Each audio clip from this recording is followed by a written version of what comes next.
बिस्मिल्लाहिर्रहमानिर्रहीम। अस्सलाम वालेकुम। आप देख रहे हैं स्मॉल एचटी न्यूज़ और मैं हूं ईशा रानी। आपको एक अहम खबर से आगाह करते चलें। निगरान वजीर आज़म अनवर काकड़ का चेयरमैन पीटीआई के बगैर इलेक्शन का अंदिया।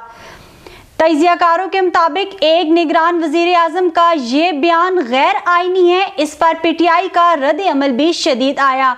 पीटीआई तर्जुमान ने कहा कि किसी सियासी जमात को दबाव में लाकर या इलेक्शन से बाहर करके इलेक्शन करवाना बड़ा खौफनाक और नुकसानदेह होगा।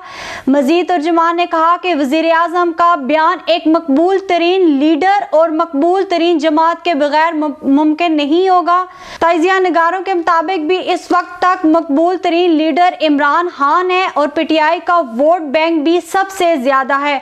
आपको एक बार फिर बताते चले, निगरान वजीर आज़म अनवर काकड़ का चेयरमैन पीटीआई के बगैर इलेक्शन का अंदिया। तजियाकारों के मुताबिक एक निगरान वजीर आज़म का ये बयान गैर आईनी है। इस पर पीटीआई का रद्द अमल भी शदीद आया। पीटीआई तर्जुमान ने कहा कि किसी सियासी जमात को दबाव में लाकर या इलेक्शन से बाहर करके इलेक्शन करवाना बड़ा खौफनाक और नुकसानदेह होगा। मजीद तर्जुमान ने कहा कि वजीर आज़म का बयान एक मकबूल तरीन लीडर और मकबूल तरीन जमात के बगैर मुमकिन नहीं होगा।